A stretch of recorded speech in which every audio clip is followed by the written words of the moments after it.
Salve galera, como é que vocês estão? Espero que vocês estejam bem, sejam muito bem-vindos a mais um vídeo do canal João Augusto Cura, quem vos fala.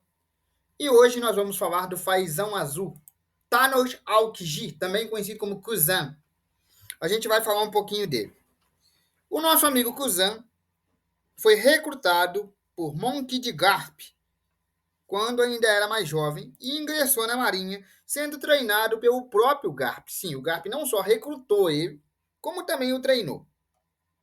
E depois de ser treinado por um dos mais fortes da Marinha, o Garp também influenciou bastante nas motivações, nos ideais de justiça que o Kuzan carregava. Né? Com o tempo, o Kuzan carregando o legado, os ideais de justiça do Garp e treinado pelo Garp, ele acabou demonstrando ali uma força muito acima da média, uma inteligência acima da média e uma personalidade calma e perspicaz.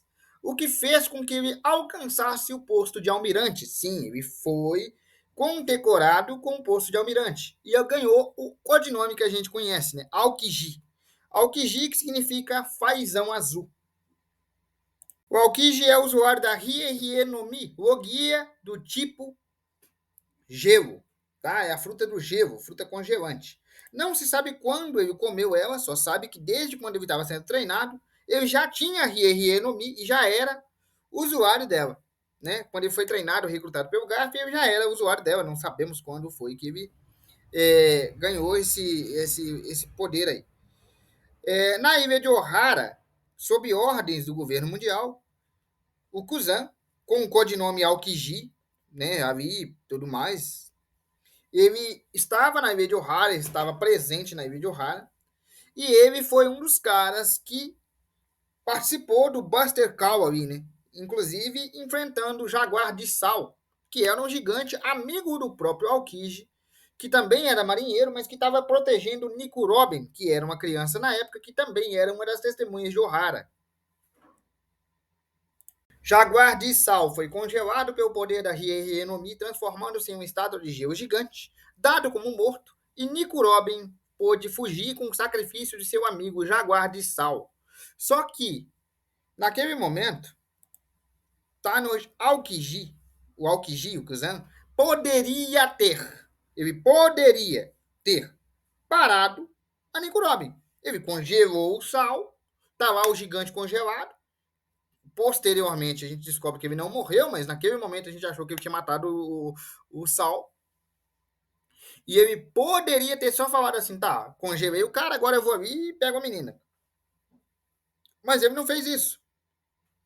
Ele, contrariando a ordem de seus superiores, decidiu poupar a Nico Robin. Né? Ele viu que o Sal se sacrificou por ela, o Sal estava disposto a ser congelado por ela, então ele congelou o Sal, simulou a morte de Jaguar de Sal e deixou a Nico Robin fugir, dizendo que o Sal protegeu ela e que ela acabou escapando, quando na verdade o próprio Aokiji poderia ter pego ela e ele só decidiu poupar ela. Naquele momento, quando ele deixou a Nico Robin fugir, quando ainda era criança, ele percebeu o óbvio que a gente já sabe há muito tempo. O governo não é justo. O governo só faz uma falsa justiça, um falso moralismo. Tanto que mandaram ele caçar uma criança e mandaram bombas para uma ilha inteira. Então ele decidiu deixar a menina fugir. Tempos mais tarde, os chapéus de palha, né, assumiram e abrigaram a Nico Robin. E o Aokiji partiu para capturá-la, sob muitas aspas, com ordens do governo. Chegando lá, ele lutou contra o Chapéu de Palha, derrotou o Chapéu de Palha. Ele viu que os Chapéus de Palha não tinham força para derrotar ele naquele momento. E mesmo assim eles lutaram bravamente. Sério. Eles lutaram como se tivesse dependendo de tudo. Eles lutaram como se tivessem alguma chance, mesmo não tendo. Então, vendo que os Chapéus de Palha eram muito companheiros e que ela tinha achado bons companheiros e bons amigos como o Sal queria, ele simplesmente derrota os Chapéus de Palha, deita no chão e fala, tá, cansei, tô com preguiça. E vai embora sem capturar ninguém. Você pode perguntar, tá, mas por que ele se deu o trabalho de ir atrás do Chapéu de Palha, lutar contra o Chapéu de Palha, derrotar o Chapéu de Palha se ele não ia capturar ninguém? Bem, tem duas interpretações para isso. A primeira, ele foi ver se aquilo que o Jaguar de Sal queria aconteceu. O Jaguar de Sal se sacrificou pela pequena Robin, deixando ser congelado, para que a Robin pudesse fugir. porque ele queria que a Robin tivesse bons amigos e bons companheiros. Então ele queria ver se a Robin tinha esses bons amigos e bons companheiros e constatou que ela tinha, que os Chapéus de Palha estavam dispostos a se sacrificar para salvar ela. Independente se ele era mais forte que eles naquele momento, eles lutaram com tudo. Então ele constatou que ela achou os amigos que o Jaguar de Sal queria que ela tivesse. Segundo ponto, a justiça do nosso amigo Aokiji se chama justiça preguiçosa. Ele não faz porque ele gosta de fazer. Ele já entendeu que o governo é uma merda. Ele faz porque ele tem obrigações com a Marinha. Então, ele faz isso tudo com extrema preguiça. Como se fosse você e eu na escola. Ele não quer fazer aquilo, mas ele tem que fazer. Então, toda oportunidade que ele tem de não fazer, ele não faz. Pelo simples fato de que ele tem uma justiça preguiçosa, lenta, e de que ele não acredita que aqueles métodos sejam, de fato, simples ou fáceis ou meramente necessários. Ele já entendeu desde o incidente de Ohara que o governo não é bom. Então o que ele faz com preguiça, ele faz por obrigação. É como se fosse eu e você na sala de aula. Ele não quer estar ali, mas ele tem que estar ali.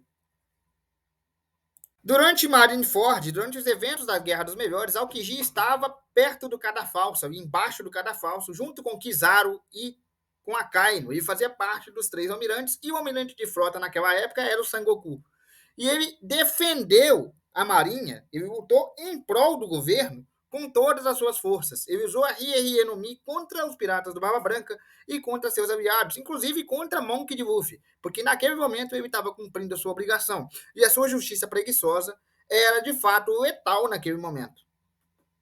Ele não podia titubear, ele estava numa guerra. Então ele usou todo o poder que tinha, todo o haki, toda a Rie no Mi, todo o poder que ele tinha contra os piratas do Barba Branca e a favor do governo.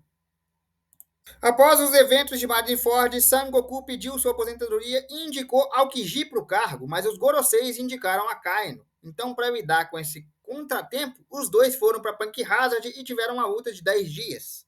Luta essa que o Akainu acabou saindo vencedor. Então, Aokiji, para não seguir ordens do Akainu, porque ele não concorda e não compactua com a justiça absoluta do Akainu, já que a justiça dele é preguiçosa, e ele entende que o governo não é bom, ele percebeu que, estando na mão do Akainu, o governo seria pior do que na mão do Sangoku. Então ele pensou o seguinte, tá, se eu tenho que seguir ordens do Akainu a partir de agora, então eu não sou mais da Marinha. Então ele pediu o desligamento da Marinha, ele saiu da Marinha depois de perder a batalha pro Akainu. O Akainu virou almirante de frota e o Aokiji saiu da Marinha. Após sair da Marinha, Aokiji vagou como andarilho por um tempo, né? Até chegou a ajudar ali enfim, chegou a ajudar o Smoker e tudo. Mas, eventualmente, ele se aliou aos piratas do Barba Negra, se tornando um de seus capitães titânicos.